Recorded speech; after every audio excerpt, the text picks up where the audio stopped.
At the Mobile Bay National Estuary Program, we have adopted a watershed management plan approach, and from those plans we have priorities that are recommended by the community as well as backed by science. And so the priority in the Fowl River Watershed Management Plan was the restoration of spits and salt marshes in the intertidal zone of the river.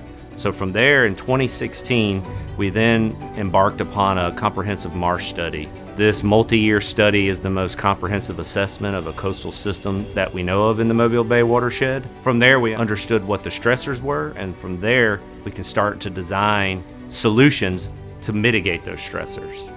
So the Spits and Fowl River were undergoing stresses from sea level rise, saltwater intrusion, sediment starvation, and boat wakes. This combination was leading to them becoming subtidal, where they're drowning in place and you're losing that priority habitat. Losing those spits would be a problem because not only are they an anchor of this intertidal system and some of the last vestiges of this priority habitat that we're losing, it's also where the submerged aquatic vegetation is being anchored to. So it's really this microcosm of a lot of important things that we need to sustain this estuary. I am Cody Felposh. I am a biologist with Environmental Science Associates.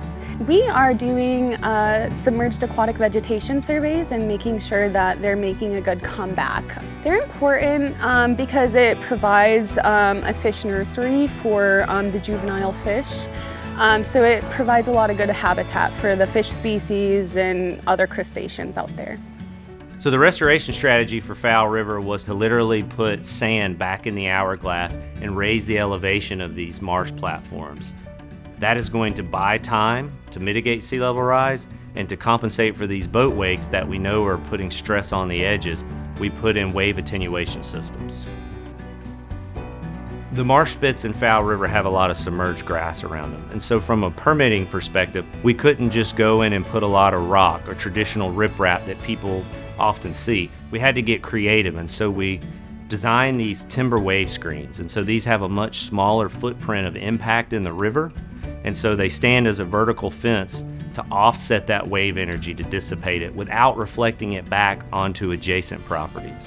When Cody and I are behind the wave screens, you can tell there is a significant decrease in the wake. There's still water movement, which is good. That's good for the marsh, that's the design, but it's reduced in so much that somebody could go tubing by us and we're not knocked off our boat, which is really, really nice. So thin layer placement is the process of where we're taking sediment and putting it back on the marsh system and doing this in a way that we're raising the elevation in thin layers so that the marsh can handle the stress of that over time to have a positive outcome. It was very important that it went into the marsh in a thin layer that wouldn't damage the marsh. And to do that, the material was excavated mechanically. It was run through a grinder to masticate any debris that was in it, and the mud was shot out and just layered on the marsh with a high-speed conveyor that would throw the material 100 to 120 feet.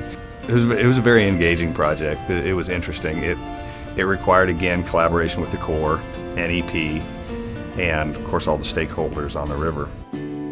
So the Fowl River community is a small community. A lot of folks have been there a very long time. They understand the river. They're very connected to it. There's a strong sense of cultural heritage. The Mobile Bay National Estuary Program worked closely with the community to make sure this was a project that was meeting the needs that they felt were impacting the river, but also working with them to make sure they understood the process, what was going to happen at construction, what was going on in the design process, because we wanted them to have ownership in this. We're also working on private property, and so when you're doing that, you want to take an extra level for these people to have comfort in making sure that you're going to leave it better than you found it.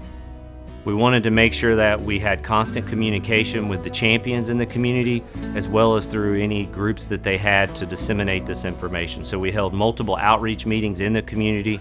We sent out flyers, we put out educational signage at local access points. And then during the actual construction, what we did is we gave them weekly or bi-weekly video testimonials of what we were doing from construction, so they knew exactly what was going on. And if there was an issue, we addressed it, went back to the community and let them know what we were doing about it. I fish with several groups of guys. We run tournaments out of here, Fowl River, Dog River, all along the Delta, through the bay. I saw a lot of the construction. At first, it put a lot of frowns on people's faces. It muddied up some of the points off the marsh. You know, it was kind of hard to fish on then, but once construction was over, within a falling tide, it was cleared up again. There was no negative impact on it whatsoever.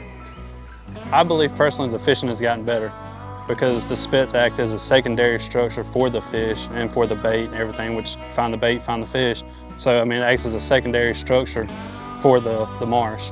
Those, to me, I believe, are probably the best thing for the marsh because, I mean, during the spring, summertime out here, the boat traffic's insane. I mean, I've seen boat after boat continuously, I mean, for up to an hour, you know, just back and forth, back and forth. Got people on tubes, jet skis, you know, things of that sort. And I mean, I believe the barriers have helped substantially with that. Anytime you're doing coastal restoration, it involves a lot of community input and a lot of expertise. And so when you merge those two together is when you're going to get the best product.